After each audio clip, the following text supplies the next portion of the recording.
Uno de los temas que más nos han pedido sin duda alguna, Milenio 3, ya estamos aquí.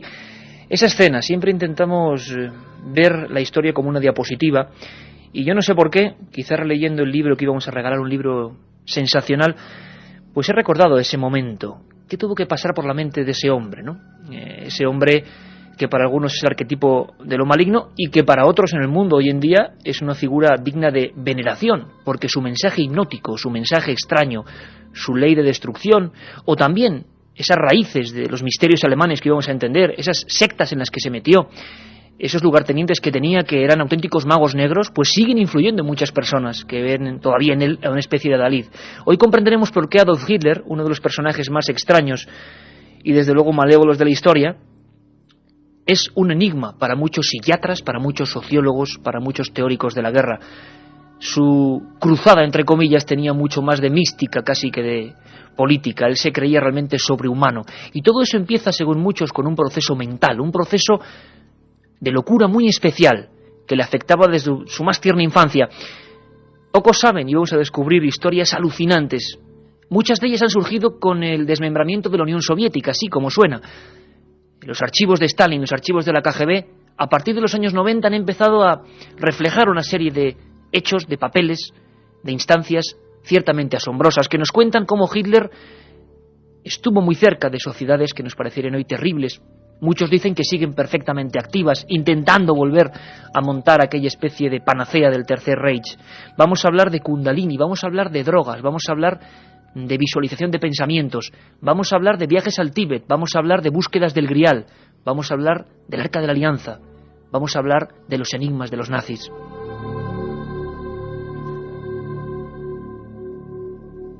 Y yo creo, Carmen, buenas noches. Estamos ya todo el equipo de guardia, el que siempre está aquí en la penumbra, muy especial, porque hoy cuando escuchábamos esa voz de Hitler que se sumergía casi en la música y que volvía a aparecer, pues todavía uno sentía cierto respeto, cierto miedo, el mismo miedo, y vamos a comprender cómo hacían esos actos, como decimos, considerados hipnóticos, actos de miles de personas donde nada quedaba al azar, acontecimientos que muchos alemanes dicen hoy. Claro, a Hitler le votaron en su día y la gente dice que no entiende cómo pudo ocurrir eso, es difícil de entender, pero muchas personas piensan que es que toda esa escenografía, toda esa grandiosidad que ellos intentaban transmitir, realmente era hipnótica, realmente era un truco, es decir, era algo muy perfectamente pensado y detallado. Dicen que expertos de marketing, dicen que expertos en vendernos las cosas, siguen aprendiendo de algunas técnicas más o menos maliciosas que empleaban los nazis. Va a ser imposible hablar de todos los enigmas que hay en torno a ellos. Vamos a dejar para otro episodio todo eso de los platillos volantes nazis, el secreto atómico, muchas de sus expediciones. Y vamos a hablar más bien de Hitler. Vais a comprender que su vida es un auténtico misterio y que todavía hoy, fijaros bien, escuchadme bien, a día de hoy no se sabe exactamente cuáles son los restos de Hitler. A día de hoy no hay una sola fotografía de Adolf Hitler muerto. Con lo cual imaginaos la cantidad de suposiciones que surgen. Tan es así que otro de los grandes diablos, se puede decir de esa forma, y que me entiendan bien, como fue Mengele, el célebre doctor muerte de las SS que hizo tales experimentos brutales, este hombre nunca fue juzgado y se escapó y se le encontró entre Brasil y Paraguay. Es decir, muchos han pensado, muchos han creído, muchos también han difundido esta leyenda de que Hitler seguía o estuvo mucho tiempo vivo. Otros hablaban de que hay una estirpe. Sí, como suena, que Eva Braun tuvo hijos de Hitler. Todo eso lo vamos a contar hoy y vamos a hacerlo con los mejores invitados, con los mejores especialistas. Hoy vamos a echar una ojeada muy especial, un escrutinio auténtico sobre una parte oscura de la historia.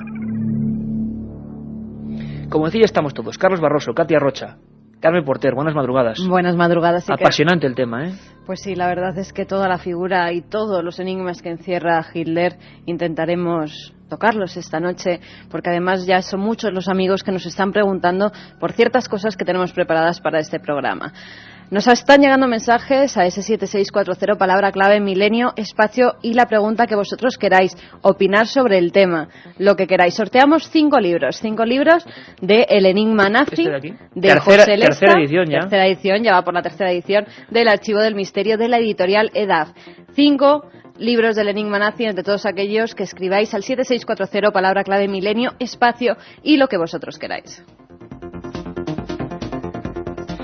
273 páginas, os aseguro, impresionantes. Va a ser imposible, como decía, tocar todos los temas, pero vamos a acercarnos a figuras francamente misteriosas. Por cierto, en la nave del misterio, llevando esta especie de, voy a llamarle Mars Explorer casi, Juanma Frasquet, con estas músicas, hoy muy especiales. Y creo, sin más preámbulos, que ya en la cadena SER en La Coruña nos escucha, allí está la técnica, nuestro compañero Amable Paredes, y allí está nuestro invitado y el autor de este libro, José Lesta, el enigma nazi, el secreto esotérico del Tercer Reich. José, amigo, buenas madrugadas. Hola, compañero Iker, buenas noches, ¿qué tal?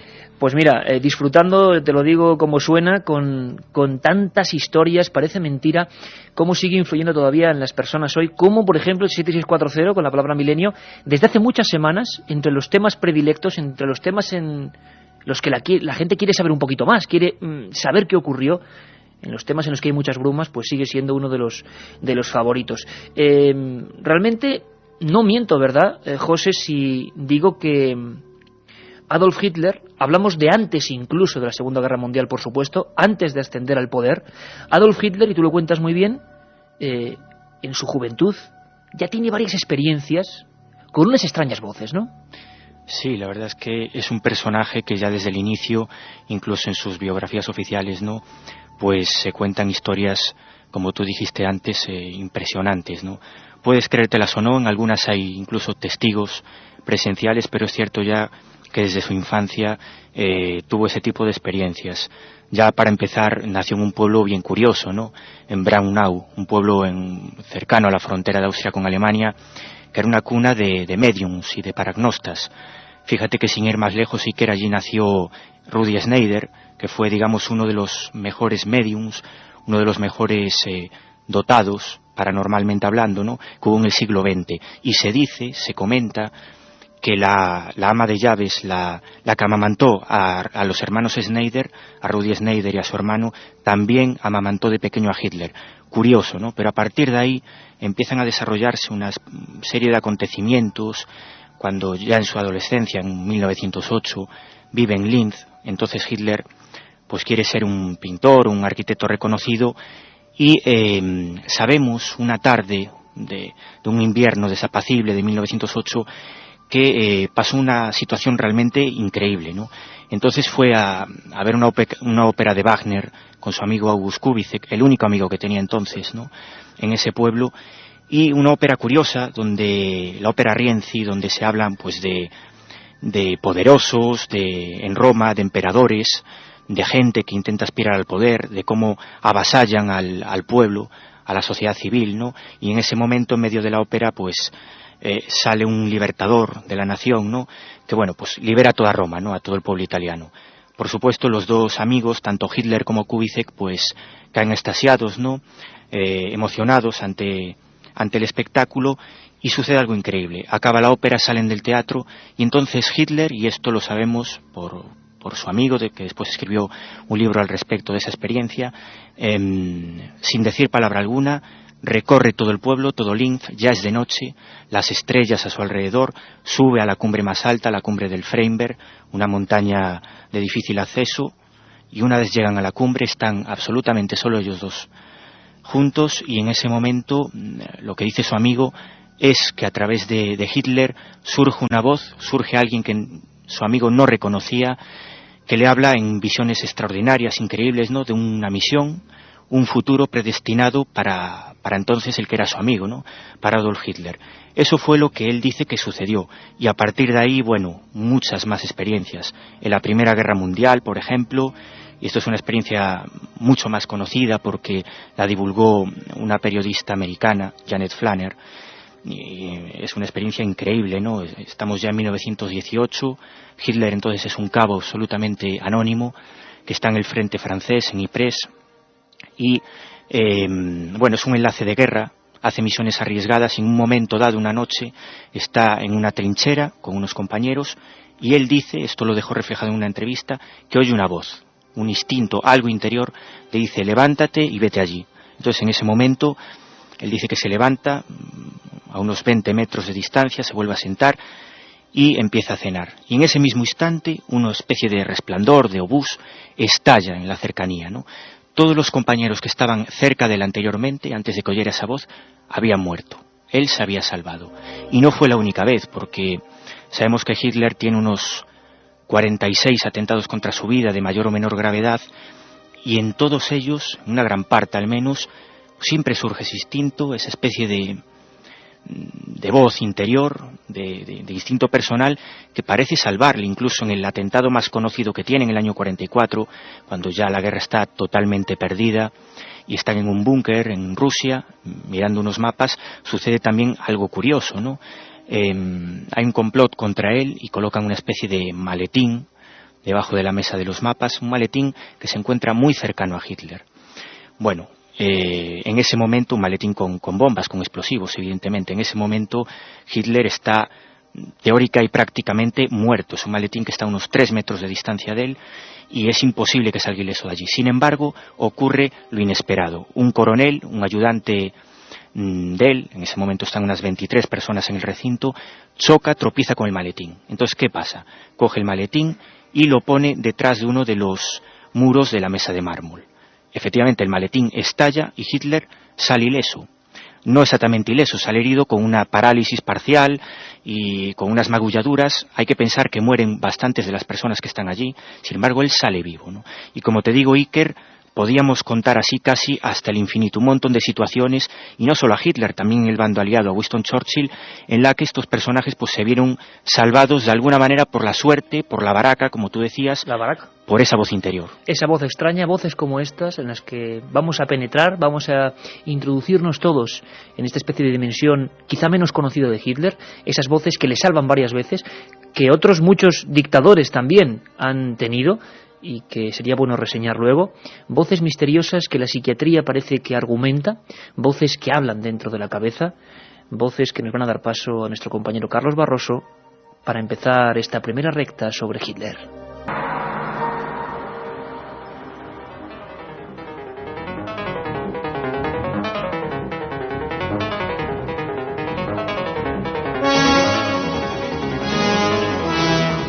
Los psiquiatras que estudiaron la mente de Hitler coinciden en diagnosticar un proceso de iluminación delirante en su persona. Algo que empezó a gestarse con extrañas voces que resonaban en su cerebro, llenándolo de enigmáticos mensajes y dando misteriosas órdenes. Milenio 3, con Iker Jiménez, en la cadena SER. Misteriosas ordenanzas, misteriosas palabras que se reproducían en su mente y que parece que siempre le acompañaron. Por ejemplo, escuchamos este corte interesantísimo en el que habla David Irving, que fue uno de los primeros biógrafos de Hitler. Habla precisamente de esas voces misteriosas que guiaban su existencia. Frau Troist, la viuda del gran arquitecto Troist, que más tarde se convirtió en el arquitecto de Hitler, nos contó que un día Hitler le dijo: ¿sabes? He escapado a la muerte muchas veces, pero fue porque una voz me advirtió y yo le hice caso. Hitler creyó en esa voz hasta el final, hasta que la voz desapareció. Y quizá desapareció ese día de abril, cuando los soviéticos entraban en el parque zoológico de Berlín y avanzaban hacia la Cancillería. Entonces esa voz había desaparecido para siempre. La OSS, la antigua Oficina de Estudios Estratégicos de Estados Unidos, inició un riguroso estudio de la mente del dictador. Lo diagnosticaron más o menos como demente iluminado. Él creía, según este estudio, Hitler creía que su vida era una especie de encadenamiento de milagros, de suerte milagrosa. Algún día hablaremos, por ejemplo, de Franco. En la guerra se hablaba y había estudios muy concretos de esa supuesta baraca, es decir, de esa supuesta suerte absolutamente fuera de la estadística que le protegió durante un tiempo, sobre todo en los campos de batalla. ¿Casualidad? Probablemente, pero desde luego, para una mente tan compleja como la de Hitler, esto es interpretado casi como mensajes de la propia divinidad. Y él enseguida se va a ir metiendo por vericuetos que nos muestran un mundo negro, un mundo absolutamente oscuro, un mundo siniestro. algunas instituciones y sociedades secretas de las que ahora vamos a hablar. Pero vamos a dar paso primero a la gente, aunque ahora mismo en unos minutos estará Katia. Ya está el 7640, pero caliente con este tema. Sabíamos que va a dar polémica, ¿no? Son muchísimas las preguntas que hay en torno a esta figura que siempre nos ha llamado la atención. Y si me permites, Carmen, ante cualquier polémica, como siempre este equipo simplemente expone los hechos. Nosotros, por supuesto, aquí están los datos, pero imaginemos que hay temas que llegan mucho a la gente, que a algunos le pueden indignar más, que a otros pueden incluso ser favorables, como también estamos viendo a este tipo de cosas. Bueno, allá cada uno, ¿no? Nosotros dejamos ahí bien clara la información. Jesús desde Cádiz nos dicen que a Hitler le gustaba hacer la tabla Ouija. ¿Qué hay de cierto? José, ¿sabemos algo de eso, por cierto? ¿O bueno, no hay datos? Unas fotos, yo concretamente vi 2 fotos, ¿no?, de Hitler mirando una especie de bol, de vaso, de vasija grande con agua, donde se tiraba cera y se tiraba incluso huevos, las claras de los huevos, ¿no?, que es uno de los métodos, como sabéis, de predicción, ¿no?, hacia el futuro que existen y que en esa época pues se daban con más asiduidad. Yo he visto 2 fotos de eso, ¿no? Sobre la Ouija, bueno, yo no tengo noticias, pero lo que es seguro es que había cosas peores que la Ouija, desgraciadamente, detrás de este personaje. Bueno, por supuesto, una cosa sí quiero dejar clara y que con todo lo que estamos diciendo, a mí me cuesta trabajo hablar de ciertas cosas, entre otros motivos porque hay gente evidentemente que puede sentirse quizás más tocada, ¿no?, personalmente, y puedan pensar que quizás esto pueda ser una especie de apología de ese personaje, y quiero dejar claro al revés, creo, ¿no? Al contrario, es uno de los personajes. Pero un misterio sí que es. Pero es que es un absoluto misterio, claro. Eso sin duda, ¿no?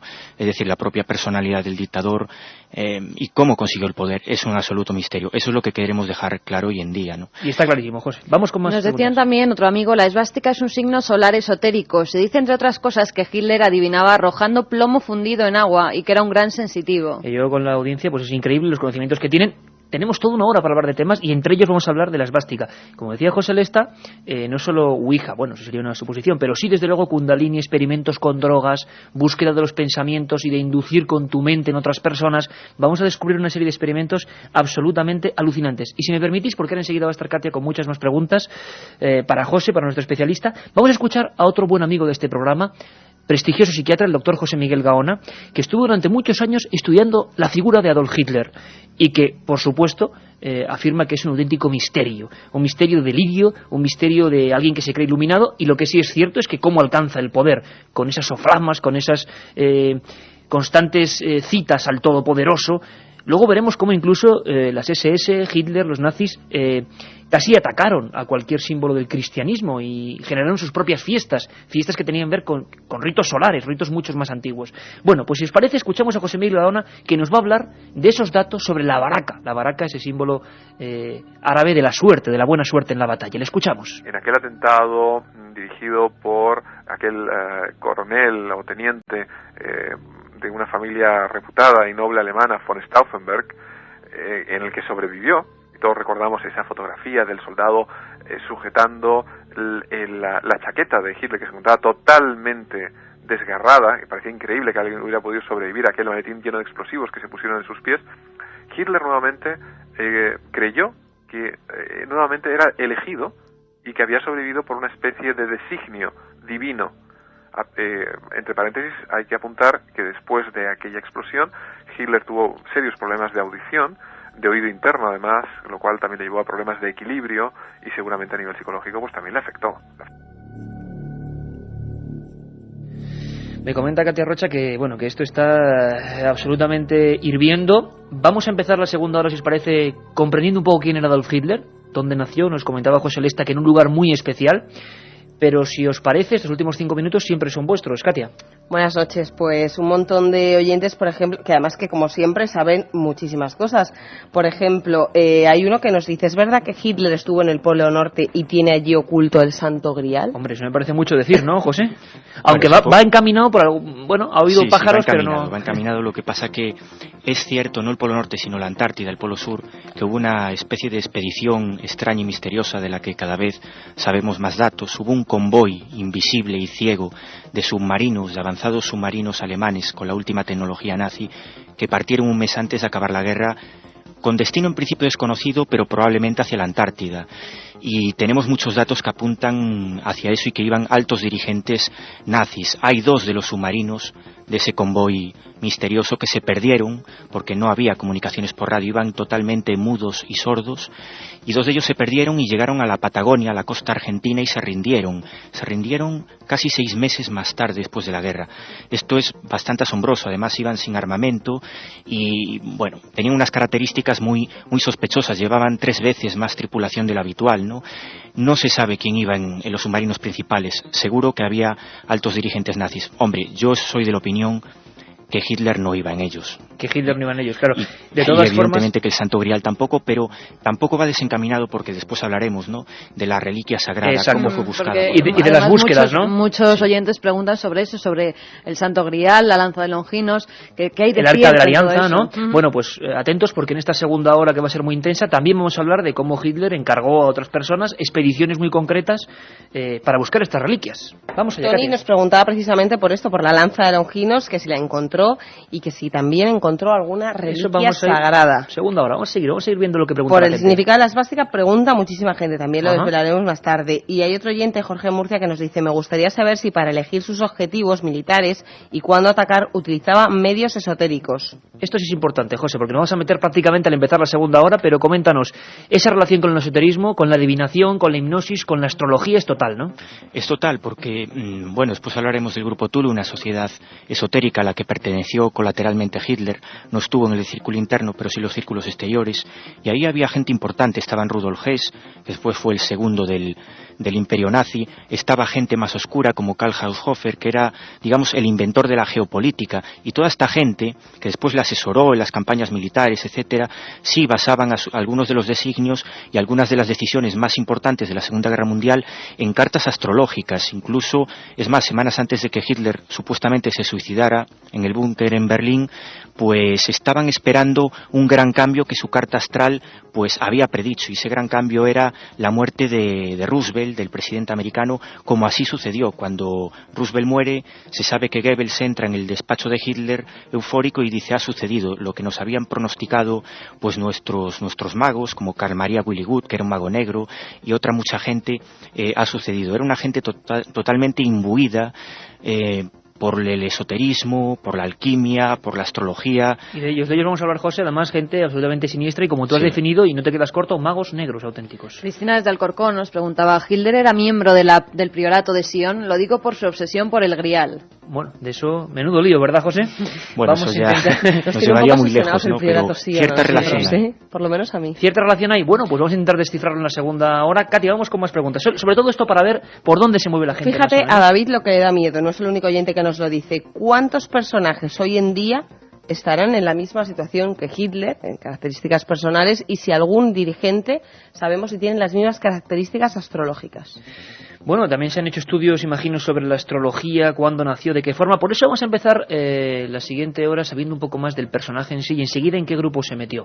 Vamos a meternos, y yo os aseguro que va a merecer mucho la pena, con José Lesta, autor de este libro que hoy sorteamos, El Enigma Nazi, el archivo del misterio, editorial EDAF, ya su tercera edición, un auténtico éxito, y además os aseguro, y os lo digo a nivel personal, que es alucinante. Vamos a conocer, por ejemplo, cosas tan extrañas, tan dignas de película como la Sociedad Esotérica Thule. Vamos a saber quiénes eran los integrantes del Dragón Verde. Vamos a saber qué hacían los nazis en el Tíbet, en la India, buscando extrañas simbologías.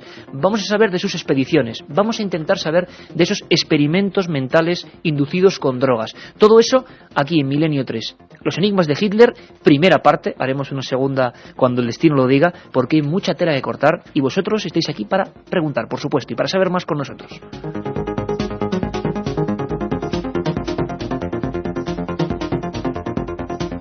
La otra realidad.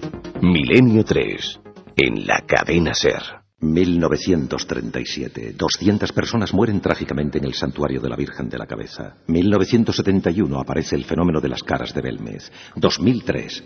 ¿Qué relación existe entre estos dos episodios? Descúbralo en Tumbas sin nombre. Un apasionante libro de Iker Jiménez y Luis Mariano Fernández. Una tragedia, un misterio, una investigación. Editado por Editorial. Entramos en el lado oculto. Estamos en la época de esas voces de las que antes hablábamos. Habían ocurrido fenómenos para él tan significativos como ese obús que cae cuando unos segundos antes he escuchado la voz que dice vete de allí. Había una revista que fue fundamental, que se llamaba Ostara, una revista, este nombre es de una deidad, antigua divinidad indogermánica, dirigida por el extraño Joris Lanza. Este hombre, un benedictino renegado, fue una de las personas que influyó en Hitler. Era un auténtico obsesionado con dos temas, los Rosacruces, de los que un día hablaremos, y la búsqueda del Grial. Bueno, este tipo de amigos que surgen en esa tierra donde Hitler malvive, es un personaje marginal, serán de una influencia brutal en su vida. Empezarán a enseñarle, pues bueno, esa especie de tradiciones que querían reivindicar, empezarán a hablar de temas como la predicción del futuro, empezarán a hablar de la posibilidad de manejar el pensamiento, de la telepatía. Hay varias librerías en las que él se adentra, muy concretas, donde había auténticos tratados de magia negra, ocultismo, alquimia, temas casi prohibidos, o por lo menos velados, y con los que el joven en aquella época, Adolf Hitler, disfrutaba. Bueno, pues parece ser que algunos acontecimientos en la Primera Guerra Mundial también hacen que toda esa pasión sea creciente. Se cuenta, lo cuenta José Lester en El Enigma Nazi, el libro que hoy sorteamos 5 ejemplares, El Enigma Nazi, del Archivo del Misterio de Daz. Es impresionante el hecho de que él sufre una serie de heridas, como ha contado la Carmen, pasa al parecer 29 días en un hospital prusiano y tiene lo que se llama ceguera histérica. Imaginaos a un hombre que ha quedado ciego completamente, 29 días, y que en esos 29 días sigue oyendo esas voces. Parece ser, según algunos biógrafos, que esas voces se acrecientan en esa fecha concreta, malherido en un hospital oyendo voces, imaginaos la escena, y que es clave para el futuro de Adolf Hitler. Nosotros de momento le preguntamos al psiquiatra José Miguel Gaona, ¿qué es eso de la ceguera histérica? Pues la ceguera histérica es uno de los que podemos llamar trastornos de conversión. En un momento dado, ante un estrés brutal, ante un estrés o un conflicto psicológico, ante una demanda emocional significativa, se puede quedar uno ciego. Quiero decir que esto sucede a nivel psicológico, es decir, la persona no ve, a pesar de que tiene perfectamente respetadas sus órganos visuales, sus conexiones con el cerebro, etcétera, etcétera, o bien puede esa conversión puede ser de otra índole. Hay personas que en un momento dado pueden también quedarse paralíticas, y un trastorno que puede durar una serie de días o puede ser una serie de semanas. No todo el mundo padece un trastorno de estos de tipo conversivo, una ceguera. El delirio, que empiezan a darle órdenes muy concretas, órdenes que le van a ir acercando a sociedades secretas, sociedades extrañas, personajes muy particulares que en aquella Alemania deprimida económicamente, en aquella Alemania que esperaba un revulsivo, empiezan a cobrar fuerza. En algunas de estas sociedades que ahora vamos a conocer por dentro, se exigía, por ejemplo, el doctorado universitario, es decir, no entraba cualquiera. Y había auténticos magos negros, expertos en alquimia, conocedores del mundo de la astrología, y entre ellos militares. Escuchamos. ¿Qué tan característica ha hecho Hitler? 7640, palabra milenio, que casi se está bloqueando el servidor de la cantidad de mensajes, muchos de ellos polémicos, mucha gente con un interés tremendo en saber algo más. La esvástica utilizada y como símbolo que hoy todos conocemos, surge de mucho antes, y es una de las muestras de que esta gente, los nazis, perseguían un objetivo mucho mayor, un objetivo más místico casi, por supuesto basado en antiguas creencias, en antiguos dioses solares. Hemos preguntado a uno de los máximos expertos, escritor, editor, máximos expertos en simbología en este país, Sebastián Vázquez, para que nos diga y nos saque de dudas de dónde viene exactamente la esvástica. El origen es milenario. De hecho, se encuentra esta cruz esvástica, que se llama así porque, o gamada, cruz gamada, porque se puede hacer juntando 4 letras griegas gamma, ¿no? Pero la encontramos entre etruscos, hindús, celtas, germanos, también en la América precolombina.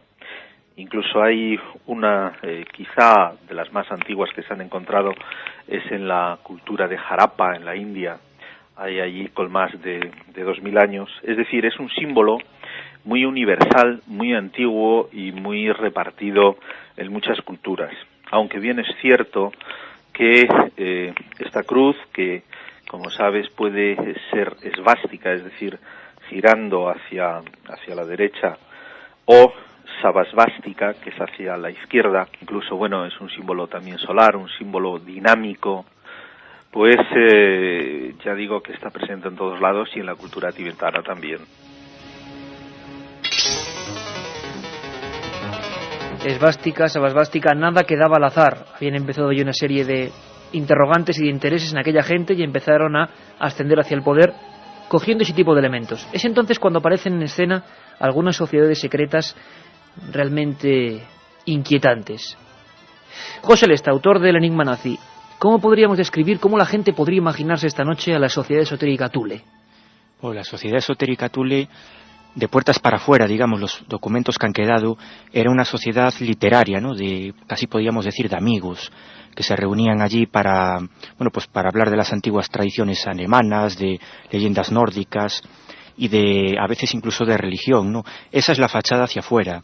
Hacia adentro era una de las sociedades esotéricas más potentes que había en Baviera, que era un caldo de cultivo político y esotérico brutal, y en toda Alemania. Hay que pensar que ya desde el siglo XIX había un montón de sociedades esotéricas alemanas, a cual más rara, ¿no? La ONT, la Orden de los Nuevos Templarios, la Otto, la Orden del Bril, después, que viene de Asia, que introdujo también la esvástica, la discutida Orden del Dragón Verde, una orden budista. El Dragón Verde. Sí, la Germanenorden, por ejemplo, ¿no? Había un montón, y a algunas de ellas, por ejemplo, perteneció este monje benedictino del que hablaba Sicker, Joris Lanz, un monje curioso que tuvo contacto posiblemente, no está demostrado, pero posiblemente con Hitler, cuando era un niño y cantaba en el coro de una abadía, una curiosa abadía, la abadía de Lambach, que estaba plagada del símbolo hindú, plagada de esvásticas, porque el prior de esa abadía había estado unos años en la India y había venido convencido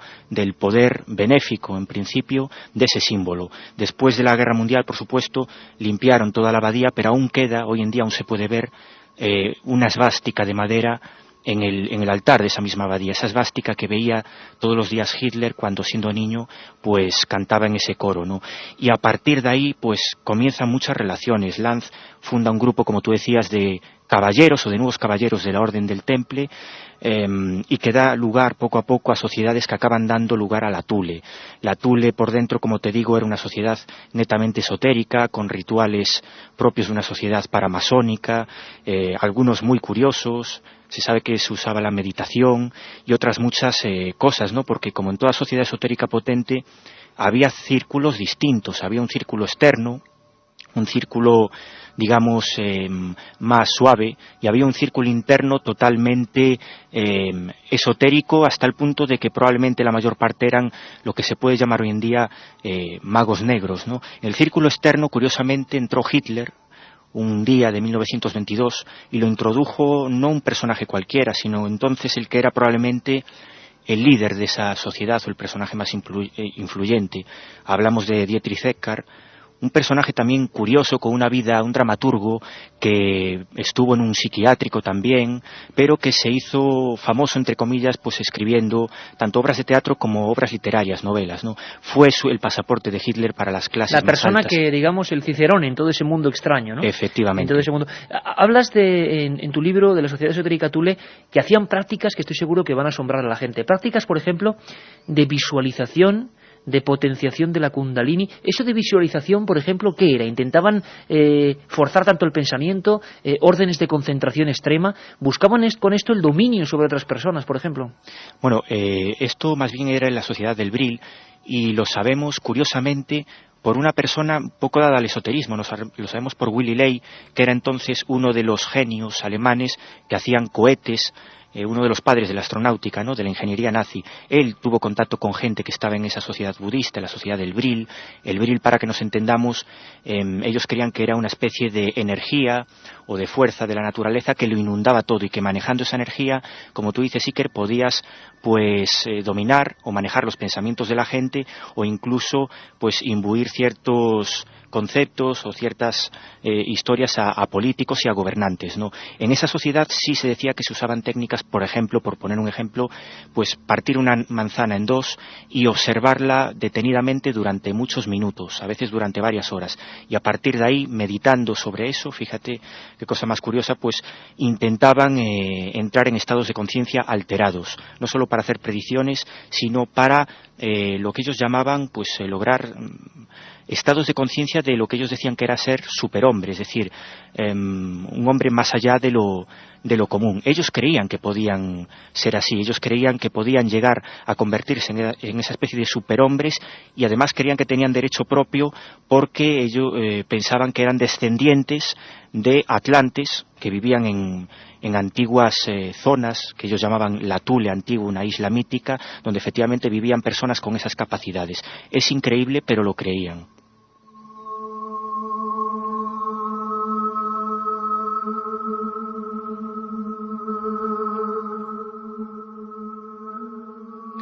Y tanto lo creían que personajes de auténtica influencia, lugartenientes auténticos de Hitler como Rudolf Hess, él mismo dijo que era creyente absoluto en técnicas como la magnetoterapia, la acción de los imanes sobre el cuerpo y los estados mentales, por supuesto el horóscopo, la influencia del pensamiento y la hipnosis sobre la voluntad de una persona, y todo eso intentaba transformarse, aprenderse en esa especie de escuelas del pensamiento. La hipnosis era algo absolutamente contrastado y que se ponía en movimiento en aquella especie de impresionantes mítines, impresionantes arengas donde la gente, en una especie de estado hipnótico, como decimos, llegaba a un estado casi de éxtasis. Los psiquiatras han estudiado ese fenómeno en sí en la masa. Escuchamos al psiquiatra José Miguel Gaona. Estamos ante un movimiento, el nazismo, que tenía un caudal que lo alimentaba, que no era político en el sentido más estricto de la palabra, sino tenía un gran grado místico, sin lugar a duda.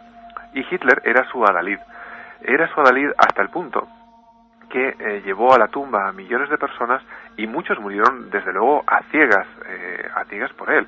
Es decir, su capacidad de hipnosis era tan brutal que era un experto, un mago en transmitírselo a todo el pueblo alemán, y no solamente al pueblo alemán. Al día de hoy todavía existen muchísimos seguidores nazis que bueno, vibran décadas después con los discursos de Hitler. Stalin admiraba la forma como Hitler controlaba, manipulaba y llevaba y era elegido líder del pueblo alemán.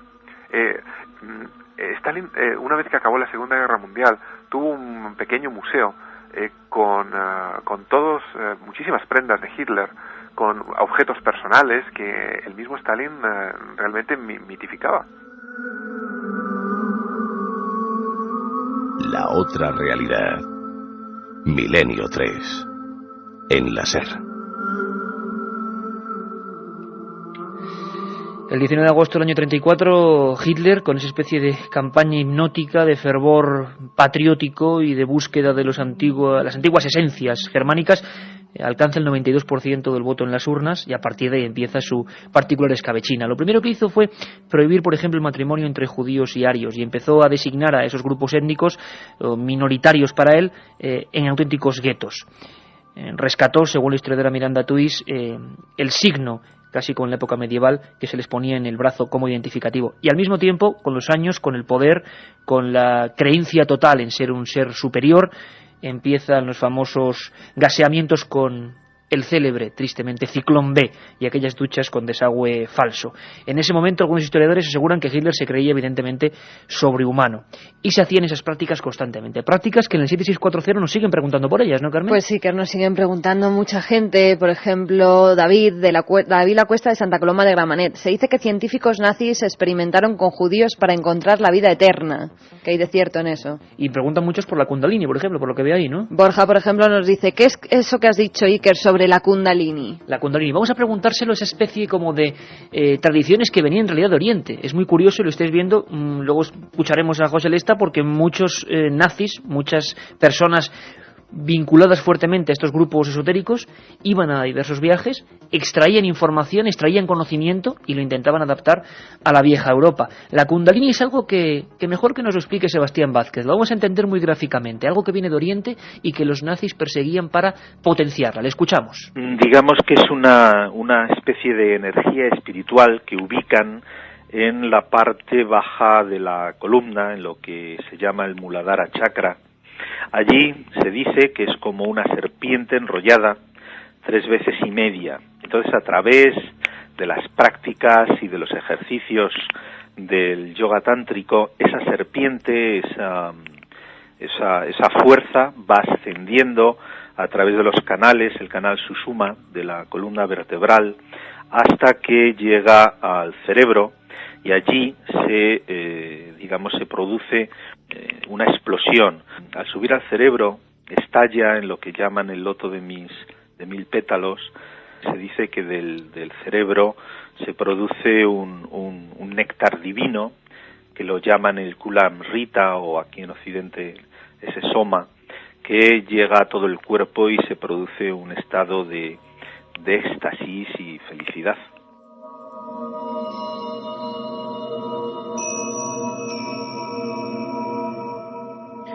Cuando son las 2:26 y Juanma Frasqueta en la nave del misterio nos pone estas sintonías, uno evidentemente se imagina una serie, ¿no lo imagináis vosotros?, de grupos esotéricos de este tipo, de estos propagadores de la raza aria, experimentando a este nivel, trayendo informaciones, como digo, por ejemplo, de los viejos lamas del Tíbet. Sin embargo, muchos experimentos salían mal, empezaron a ayudarse de las drogas, muchos experimentos iban por el lado oscuro. Porque en todas estas vertientes esotéricas, los expertos lo saben, hay dos líneas muy bien definidas.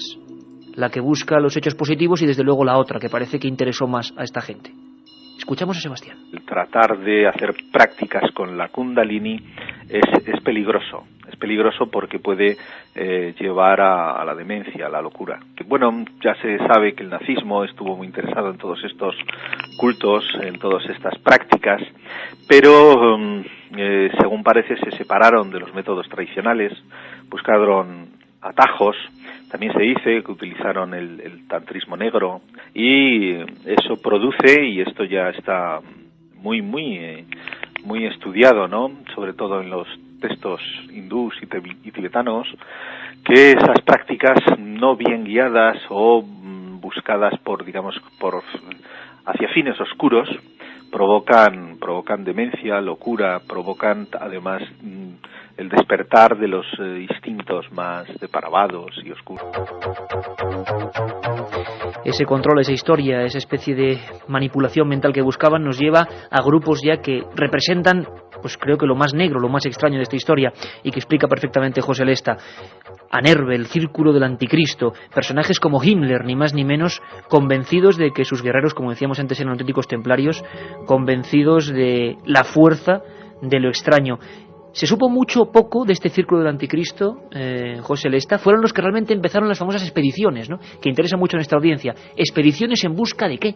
De arqueología muy especial, ¿verdad, José? Sí, la verdad es que todas estas sociedades, es curioso, cuando los nazis llegan al poder anulan a todas las sociedades secretas y esotéricas, ¿no? La francmasonería y la masonería desde el principio, pero incluso a la propia Thule. De hecho, gran parte de la sociedad secreta Thule forman un grupo estatal y pagado por el Estado que se llama, como tú dices, la Ahnenerbe. Es quizás el único ejemplo que tenemos en la historia de un grupo esotérico apoyado por la política, pero desde el Estado, ¿no? Y efectivamente ahí había 43 departamentos, había de todo. 43. Sí, y uno muy interesante, ¿no? Se estudiaba Zen, budismo, alquimia, pero había uno que era el de arqueología germánica, que dio mucho que hablar y sigue dando que hablar, ¿no? Porque ese departamento dio lugar a expediciones alucinantes en busca del arca, aunque parece increíble, en busca del arca de la alianza, expediciones de la que cada vez se sabe más datos, expediciones en busca del Santo Grial, incluso expediciones al Tíbet filmadas. Hablamos de fotografías. Filmadas, José. De filmaciones, sí, sin duda. Tú reproduces en el libro, en Enigma Nazi, algunas imágenes impresionantes, que claro, porque están constatadas gráficamente, porque uno, y la gente está preguntando constantemente, hacían estas expediciones gastándose un dineral, y efectivamente porque buscaban pistas muy concretas, ¿no? No imagino que se tiraran ahí no sé cuánto tiempo para buscar nada, pistas extrañas, ¿no? Además, sobre esas expediciones, fíjate, nos preguntaba el amigo qué pasó realmente con la expedición que fue al Tíbet, ya que estuvo compuesta por personajes tan peculiares como paleontólogo Archusky. Pero, ¿qué buscaban, por ejemplo, en el Tíbet, José? Bueno, en el Tíbet, en principio, hay muchas teorías, ¿no? Desde que hay gente incluso que dice que intentaban un contacto real con el famoso rey del mundo. Esotéricamente hablando, para que nos hagamos una idea, el rey del mundo es una especie de personaje que vive en una ciudad imaginaria o real, según las versiones, que se llama Shambhala, y que desde allí controla con una especie de logia blanca los designios de la historia y de los gobernantes mundiales. Esa es la teoría. En principio iban a buscar sus raíces. Los nazis iban allí a buscar pues las raíces indoeuropeas. Hicieron verdaderas barbaridades con los tibetanos. La filmación se ve, les arrancaban dientes, les medían el cráneo, pero entre todas esas barbaridades hacían experimentos y estudios arqueológicos muy interesantes. Se sabe que se intentó un tratado con el Dalai Lama, pero no era un tratado más allá de un mero acuerdo, entre las dos naciones, entre el Tíbet y Alemania, ¿no? Incluso se llegó a comentar que si Hitler tenía una especie de documento firmado por él, más esotérico, que guardaba en un búnker, ¿no? Lo cierto es que la expedición duró un montón, iban muchos científicos y oficiales de las SS y no fue la única, como te digo, a la Antártida, en Túnez y en Egipto intentaron excavar en busca del Arca de la Alianza, algo que además nos lleva a Madrid, nos lleva a España. Y que vamos a controlar en un momento, y a ver, es impresionante, porque son elementos que muchos casi parecen algo de ficción bíblica. Sin embargo, esos objetos físicos, ya nos lo contó la película de Spielberg, ¿no? Indiana Jones, realmente motivaron búsquedas, como siempre, y vais a descubrirlo, revelan que la realidad supera cualquier ficción, y en el caso de los nazis y sus experimentos, y sobre todo expediciones arqueológicas, pues desde luego esta máxima se cumple. Vamos rápidamente con algunas preguntas de los oyentes. La otra realidad. Fenómenos extraños. Milenio 3. En la SER. Bueno, lo primero es recordar el número 7640, palabra clave milenio, espacio y el texto que nos quieran enviar. Muchos oyentes se preguntan que por qué no se reforma la ley educativa y no se enseña estas cosas en el colegio. Bueno. Bueno, y luego, por ejemplo, desde Rute, pobres Córdoba, alumnos. nos dice, ¿es cierto que se ensayaron hasta trasplantes de ojos buscando la raza aria? ¿De dónde la obsesión por crearla, Francisco? Ahí tendría mucho que decir nuestro amigo, entre comillas, claro, Joseph Mengele, ¿no, José Lesta? Sí, bueno, se hicieron esos experimentos y no fueron los únicos. Se hacían auténticas barbaridades en los campos de concentración, incluso se llegaba a congelar y deshelar gente, a prisioneros de guerra, para saber si, para los experimentos de astronáutica y de cohetes, saber si el hombre podría sobrevivir en el espacio a bajas temperaturas. Por supuesto, muchos morían en esos experimentos. El tema de los ojos es exclusividad de Mengele, un personaje, como decías al principio, Iker, que habría mucho que hablar. Se fugó, y no solo se fugó, mucha gente, muchos servicios de inteligencia sabían dónde estaba, sabían que se movía por Brasil y Paraguay, y murió con tranquilidad en el año 75. Increíble, que eso es indignante, ¿no? Totalmente. Pero, porque hizo muchos crímenes contra la humanidad. Ese tipo de personajes los tocaremos, por supuesto, con el de José Lesta, en las biografías siniestras y también biografías celestiales, ¿no? Queremos hacer un programa con lo mejor y lo peor del género humano, pero desde luego estos personajes, que sería otro programa amplísimo, ya sé que es mi cantinela, lo siento, sobre nazis subidos en diferentes puntos, y entre ellos España, y Valles y José Lesta y Miguel Pedrero han perseguido personajes de este tipo y los han llegado a entrevistar. Eso nos lo contará también. Quiques de Vigo nos dice que hay de cierto en que Hitler podía controlar los sueños. Un saludo de unos oyentes que os escuchan mientras trabajan. ¿Leyenda urbana, José? Puede ser. Desde luego no hay datos sobre eso. Sí hay datos, por ejemplo, Hermann Rausching, un alto mandatario nazi, que escribió un libro muy interesante que yo recomiendo sobre todos estos temas. Hitler me dijo, un libro histórico, pero que entre esos capítulos históricos salen cosas curiosas. Este señor tomaba anotaciones después de hablar con Hitler, y algunas de las frases que le dijo son realmente increíbles. Él llegó a saber que en medio de la noche Hitler se levantaba con procesos convulsivos, que gritaba, que tenía visiones, veía personajes. No sé si dominaba o no los sueños, desde luego. Sus mítines son todo un fenómeno y un ejemplo de cómo controlar a una masa. No sé si bajo hipnosis, pero desde luego algo de todo eso hay. Y como te digo, sí hay testimonios de que pasaban cosas extraordinarias, ¿no? Luis nos pregunta, ¿sabéis qué quiso decir Hitler cuando afirmó que si ganara la guerra daría a conocer algo asombroso? Bueno, al final de la guerra surgen muchas leyendas y muchos mitos. Habría que hablar también de la bomba atómica, ¿no? Y de muchos bulos que corrieron. También se dice que se llegó a comentar que había que seguir a otro líder que había dejado, y no fue así, ¿no? En definitiva, hay mucha mitología al acabar la guerra, fundamentalmente por dos cosas: por la increíble tecnología a la que llegaron los nazis 40 años por delante, y por el increíble entramado esotérico que estamos viendo hoy, que imbuía y nutría toda la política nazi, ¿no? Pero muchas de ellas evidentemente no dejan de ser eso, leyendas. Vamos con un bloque rápido para hacernos una idea, porque Patricia de Valladolid nos dice, estoy estudiando para un examen de historia y Hitler me tiene fascinada, el programa me viene de perlas. Gracias. Otro oyente, quisiera saber sobre Mussolini y Franco y su relación con Hitler. Otro más, Álvaro de Madrid. Te he escrito varias veces pidiéndote este tema. Por fin me habéis hecho caso. ¿Vais a hablar de la expedición de Monte Elbrus? Quiero ese libro. Ahora vamos con expediciones. Milenio, se dice que los científicos nazis experimentaron con judíos para encontrar la vida eterna. David Lacuesta, de Santa Coloma de Gramenet. También nos preguntan, ¿es verdad que los símbolos nazis eran cultos celtas? ¿Nunca se relacionó a Hitler con el anticristo? Nos lo preguntaba David de Elda. Otra pregunta, ¿es cierto que había una guerra de signos mágicos entre Churchill y Hitler? Curiosísima pregunta. Sí, sí había una guerra. Churchill fue asesorado también por elementos esotéricos y el servicio secreto inglés usaba, por ejemplo, a personajes como Aleister Crowley, un miembro de la Golden Dawn y probablemente uno de los magos negros más potentes del siglo XX, y le aconsejó usar el famoso símbolo de la V que vemos en todos los vídeos de la Segunda Guerra Mundial. Churchill siempre saludaba con esa señal en la mano, con la V, pero es que la V es un símbolo que algunos incluso dicen que es un símbolo satánico, ¿no? Había una guerra, evidentemente, de simbología. De hecho, Churchill llegó a decir que, Churchill usaba, había un minuto de silencio todos los días durante la Segunda Guerra Mundial para rezar no solo por los caídos en guerra en Inglaterra, sino un minuto para meditar, ¿no? Hitler llegó a decir que esa era el arma más potente que los ingleses, que Churchill estaban usando. Para él era nefasto y sabía que tenía un poder increíble, ¿no? Y que actuaba mucho más allá de lo simbólico. Eso es cierto, pero hay un tema mucho más interesante en relación con si Hitler era o no el anticristo, ¿no? Y hablamos antes de las órdenes esotéricas, había un personaje oscuro, Haushofer, mucho más potente, un profesor de geopolítica que pertenecía a una orden budista, la Orden del Dragón Verde, y que curiosamente hasta tal punto estaba obcecado con esas creencias que tras acabar la Segunda Guerra Mundial cometió un suicidio ceremonial. Cogió una daga y se suicidó tal y como ordenaban en esa secta esotérica japonesa, ¿no? Pero hay mucho más. Su hijo fue uno de los que pertenecía o estuvo dentro del complot del atentado más potente que hubo contra Hitler. Y a su hijo pues lo deportaron evidentemente a una prisión, ¿no? En esa prisión escribió muchos poemas, era un poeta. Y el último que le encontraron antes de ser decapitado, antes de acabar la Segunda Guerra Mundial, en su propio bolsillo, tras ser decapitado, es muy interesante. Decía así, para mi padre la suerte está echada. Una vez más, el demonio debía ser repelido y arrojado de nuevo a su prisión.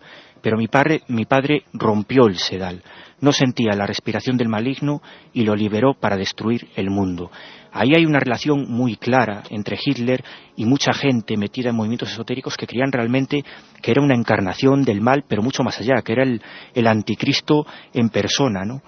Y bueno, sobre esto habría mucho que hablar porque había una auténtica guerra secreta entre el grupo Thule, un grupo negro, y grupos blancos. En Alemania había grupos esotéricos. La magia blanca contra magia negra. Se puede decir así, digamos que había grupos esotéricos positivos, por entendernos, ¿no? Auténticos círculos blancos, por ejemplo. Uno se llamaba directamente el de la Rosa Blanca, después formó un círculo llamado el Círculo de Kreisau, y había muchos militares pertenecientes a sociedades esotéricas, pero que fueron los que curiosamente se conjuraron contra Hitler en el 44 y le prepararon ese atentado con bomba, con ese maletín, ¿no? Es decir, eran sociedades esotéricas que iban mucho más allá de lo ritual, intentaron cambiar y acabar con Adolf Hitler. Había una auténtica guerra secreta y mágica. Interesantísimo, guerra secreta, guerra mágica, guerra de símbolos. Katia. Pues es que como estoy alucinada escuchando a José Lesta, vamos a regalar 5 libros que muchos oyentes dicen que ha sido regalo de estas Navidades. El Enigma Nazi, editado por EDAP, dentro de la colección El Archivo del Misterio y escrito por nuestro colaborador José. Pues sí que vamos a hablar de la calavera de cristal más extraña que se ha encontrado. En 1927, el explorador inglés Friedrich Mitchell Hedge se encontraba realizando unas excavaciones en las ruinas mayas de Luantún, en Belice, cuando encontró un extraño objeto. Se trataba de una calavera de cristal de 12,7 centímetros de altura y 5 kilos de peso. Además poseía una mandíbula articulada. Está realizada en cristal de cuarzo, el cual tiene una extraordinaria dureza, 7/10 en la escala de Mohs, por lo que solo pudo ser tallada con un diamante, pero en toda su superficie no se ha hallado ni un arañazo, ni señal de ninguna herramienta. Según Hedges, después de su descubrimiento acaecieron varios fenómenos extraños. Los 300 indianos que trabajaban en las excavaciones se arrodillaron ante el objeto, ya que tomaron la figura como la representación del dios de sus antepasados. Frank Dorland, restaurador de arte, tuvo 6 años en su poder este objeto y afirmó que había escuchado sonidos agudos que provenían de esta esfera de cristal, parecidos a campanilleos que salían del objeto. En otras ocasiones dentro del cráneo aparecieron luces e imágenes de cráneos, montañas y otros objetos. En los años 70 la compañía estadounidense Hewlett-Packard la sometió a varios análisis y sus conclusiones fueron desconcertantes. Para fabricar el cráneo habrían sido necesarios 300 años de trabajos manuales con las herramientas de las que disponían los mayas. Además estaba tallada en contra del eje natural de cristal y no tenía rastro de herramienta metálica. Según los expertos, la calavera puede datar del 1300 de nuestra era.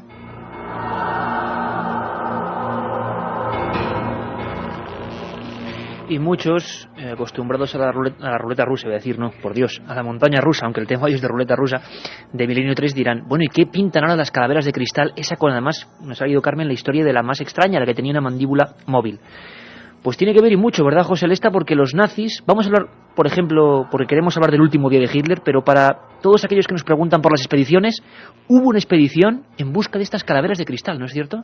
Sí, hubo una expedición en el año 38 en busca de lo que ellos llamaban las calaveras de la diosa de la muerte, ¿no?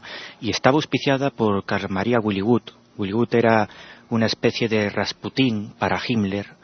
Himmler era el jefe de las SS y probablemente el individuo nazi más imbuido de las creencias esotéricas, y este mago negro pues hizo que esa expedición fuera posible. Mandaron a varios oficiales de las SS metidos en la Nenerve hasta Brasil. Llegaron a Brasil, lo que pasa que tuvieron bastante mala suerte. Afortunadamente no las pudieron robar porque fueron detectados y fueron detenidos, pero en los interrogatorios bastante fuertes que tuvieron, sí dijeron que efectivamente querían las calaveras porque creían que eran unos restos de la antigua Atlántida, de esa antigua Thule, y que efectivamente pertenecían, según ellos, a la diosa de la muerte, una diosa nórdica, ¿no? Y esta es una noticia que salió hace relativamente poco tiempo. Si pensamos que fue en el año 2000, salió desde Rusia, porque hay que decir que en Rusia se encuentran aún muchos secretos y muchos misterios sobre muchas expediciones y reliquias, porque allí se encuentran documentos de la Nenerve, documentos del buró ocultista nazi, que quizás algún día, quién sabe, en este siglo XXI que está comenzando, pues nos den a conocer.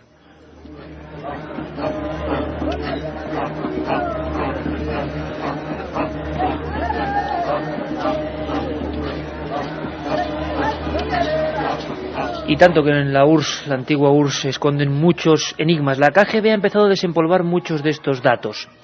Tan es así que muchos de los conocimientos que tenemos sobre todas aquellas expediciones provienen de esos documentos. Pero lo más inquietante es que también sobre la muerte de Hitler ellos parecen tener todas las pruebas. Nos hemos quedado alucinados, intentando acudir a algunos especialistas. Realmente hay mucho misterio en torno a las últimas horas de Hitler. Se han escrito libros, se han escrito historietas, se han hecho películas, pero la actualidad más rabiosa nos deja de nuevo la senda de la absoluta sorpresa. Hemos hablado con Rodrigo Fernández, nuestro corresponsal en la vieja Unión Soviética, en Moscú, y nos ha contado todo lo que se está cociendo. Vais a quedaros alucinados. Vamos a dedicar este último cuarto de hora. Os prometo que la semana que viene habrá, en las próximas semanas, mucho tema griálico, mucho tema de búsqueda del grial. Pero vamos a hablar de ese último día. Empezábamos con Hitler en esa escena, ¿verdad? Los rusos llegando, él a punto de suicidarse, o no, quién sabe, y toda una vida que se venía al garete, y toda una idea de un imperio que se venía al garete. Periódico Pravda y los archivos de la KGB están sacando cosas sorprendentes que no están llegando mucho a España y que merecen mucho la pena. Conectamos con Moscú, Rodrigo Fernández. Durante años no se supo del destino de Adolfo Hitler, y aunque en 1955 el tribunal de Berchtesgaden lo declaró muerto, persistían los rumores de que el Führer había logrado escapar a último minuto. Esos rumores fueron posibles gracias a la posición rusa. Stalin estaba interesado en hacer creer que Hitler podría estar vivo, y por eso el mariscal Georgy Zhukov, días después de la rendición alemana, declaró en conferencia de prensa que no habían logrado descubrir el cuerpo del Führer. Pero mentía. Los rusos sabían perfectamente que Hitler se había suicidado el 30 de abril de 1945 en el búnker de la Cancillería del Reich. 4 días más tarde, un grupo del contraespionaje soviético encontró los cadáveres quemados de Hitler y Eva Braun. El mismo día, otro grupo halló el cuerpo de Gustav Wehler, el doble de Hitler. Para comprobar que realmente los restos encontrados pertenecían al Führer, los rusos se llevaron la dentadura y un trozo del cráneo en el que se ve el orificio dejado por la bala que lo mató. Ese cráneo fue expuesto por primera vez en Moscú en la primavera del 2000. El 3 de junio de 1945, los restos de Hitler, Braun, del general Hans Krebs y de Joseph Goebbels, su esposa y sus 6 hijos, fueron enterrados en un bosque, cerca de la ciudad alemana de Rathenow. Pero al año siguiente decidieron cambiarlos de lugar, y el 21 de febrero los enterraron en Magdeburgo, en la sede del Tercer Ejército de Choque Soviético. Allí permanecieron durante largos 24 años, hasta que Yuri Andropov, jefe del KGB, propuso exhumarlos y hacer desaparecer todos los restos, ya que pensaban entregar el edificio a los alemanes y temían que estos pudieran descubrir los cadáveres. Fue así como el 4 de abril de 1970, soldados soviéticos incineraron los restos de los 11 cadáveres, entre ellos el de Hitler, y después arrojaron sus cenizas al Elba, en la zona de Biederitz. Hoy, del Führer solo quedan el trozo del cráneo, que se guarda en los archivos estatales de Rusia, y la dentadura, en los archivos de los servicios secretos.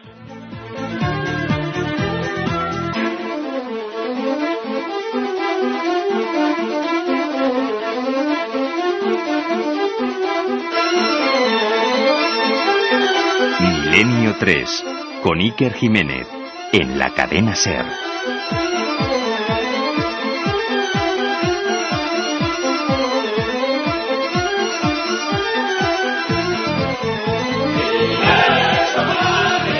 Los cánticos rusos que se apoderaban de Berlín, un momento mágico y absolutamente crucial para la historia de la humanidad tal y como la conocemos. Esos momentos en los que Hitler ponía fin a sus días y, como decíamos, ese Tercer Reich se había convertido en 200 metros cuadrados de escombros. Ahí avanzaban los rusos y empezaba un enigma. Escuchad muy atentamente, ni más ni menos que Anatoly Provolenko, director de los archivos de la KGB. Nos va a hablar de un tema que es digno de la ficción. Director de archivos de la antigua KGB, los dobles de Adolf Hitler. Cuando digo dobles, hay que tener en cuenta también que el número de esas personas era muy limitado. No le puedo decir la cifra exacta, pero había muy pocos. La razón era, por supuesto, que se trataba de un secreto conocido por muy poca gente. Aquellos dobles eran suplantadores, que presenciaban los desfiles o aparecían en actos en su lugar.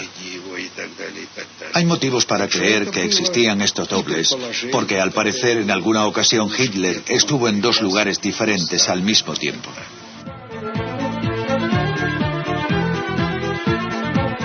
Y le hemos querido preguntar a David Solar, autor de un libro, El último día de Hitler, de la esfera de los libros. Él es director de la revista La Aventura de la Historia, y él, sin embargo, propone otra teoría para que veáis hasta qué punto están encontrados los puntos de vista sobre las últimas horas de ese malévolo Adolf Hitler. No es la primera vez que algún dictador utiliza un doble, pero yo no sé si esto ocurre en el caso de Hitler, y desde luego lo que no tengo es cita de ningún documento serio, de ningún historiador serio en que hable de ubicuidad, por ejemplo, porque claro, si tenemos al doble de Hitler e imaginemos en Rastenburg, pues el verdadero estaría en Berlín, y es muy posible que en algún momento diga, caramba, ¿cómo es posible que haya 2, no? Es decir, eso no se produce en ningún momento. Y en el búnker seguro que no, porque resulta que el búnker era un sitio muy pequeñito. O sea, el búnker, aunque era muy grande, era un lugar muy pequeño. Tenía 8 o 10 pequeñas habitaciones, todas comunicadas por un pasillo central. Y ninguna de las secretarias, si sobrevivieron 2 a la guerra y prestaron su testimonio en Nuremberg y han vivido, en el caso de Traul Junge, hasta hace 2 años, jamás dijo que habían visto 2 Hitler, ¿no?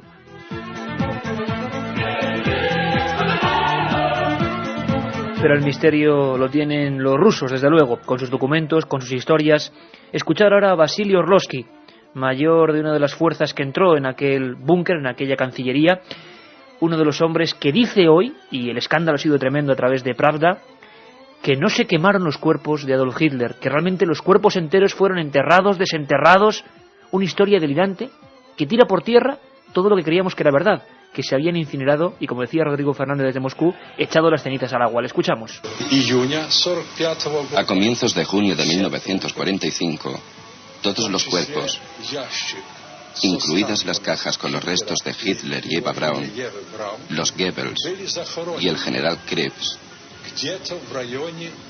fueron enterrados en algún lugar de Buch.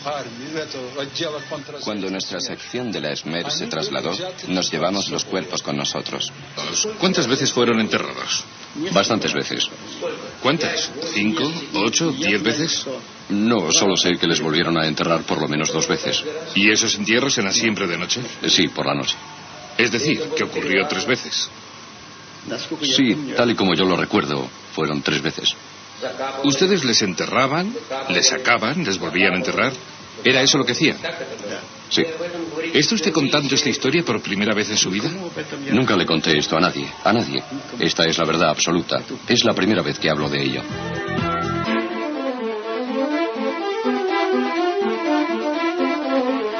Y fíjate qué casualidad, nuestros amigos desde donde nos escuchan. Recibimos un SMS a ese 7640, palabra clave milenio, donde nos dice: hola, soy vuestro amigo Pedro el camionero. Y qué casualidad, estoy en un pueblecito a 50 kilómetros de Berlín. Amigo Pedro, nada es casualidad.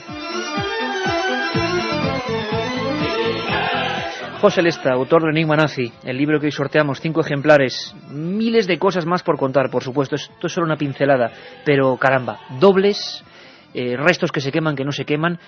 Yo quiero que me saque de una duda que tiene mucha gente. La foto esa que siempre sacan de Hitler con un orificio, es que ese no es Hitler. Y la siguen sacando. Efectivamente, me has leído el pensamiento, porque precisamente, bueno, esa foto sale en el libro, es una foto muy conocida, ¿no? Y es un doble de Hitler en el sentido de que los rusos estuvieron casi 10 días filmándolo, haciendo auténticos experimentos con él porque creían que era él. Tenía un orificio de bala en la frente y hubo al final que usar a un experto en reconocimiento facial, concretamente la oreja, parece ser que es un elemento tan raro como las huellas dactilares, y en base a cuadros, en base a fotografías de Hitler y a los restos que había allí, pues llegaron a saber que no era Hitler, ¿no? Los restos que actualmente se cree que son los de Hitler, pues la única prueba que tenemos de que son los correctos es simplemente las radiografías dentales que el ayudante del dentista de Hitler, Heusermann, pues dejó en la Cancillería. Claro, unas radiografías en medio de miles de documentos, de los cuales, bueno, pues son de dudosa procedencia, ¿no? Es un auténtico misterio. Y en cuanto también, abundando en el tema de los dobles de Hitler, hay un hecho para mí muy extraño dentro del búnker, y ya hablamos dentro, y es el 30 de abril a las 2:30 de la mañana. Para que nos hagamos una idea, esto es 12 horas antes de que históricamente Hitler se suicide. Bueno, pues 12 horas antes parece ser que llaman a todas las mujeres del servicio, a todos los sirvientes en la segunda planta del búnker para que se reúnan, se ponen en fila para despedir al Führer, ¿no? A Hitler. Y en ese momento, ¿qué ven? Ven una persona semiparalítica, arrastrándose, y detrás de él un personaje con una bata blanca, el doctor Stumpfegger. Pero este doctor no era un cualquiera, era un personaje, un médico, por llamarlo de alguna manera, un matasanos que trabajaba en el campo de concentración de Ravensbrück, y que era un especialista en lo que se llama la operación de cuerda de seda. Es decir, él dejaba paralíticos e intentaba volver a reactivar a muchos prisioneros de ese campo de concentración. No se sabe si tenía éxito o no, pero sí se sabe que ese hecho, 12 horas antes de que Hitler se quitara la vida, sucedió. Ese personaje no hablaba, decían las sirvientas que tenía los ojos vidriosos, la misma persona a la que aludía David Solar, Traun Junge, que era una de las secretarias de Hitler, que estuvo con él hasta el último casi minuto, fue la que taquigrafió su testamento político y personal, pues asegura que parecía que no era él, ¿no? Entonces es un auténtico misterio y hay todo un mar de dudas, y a partir de ahí leyendas, datos y versiones contrapuestas.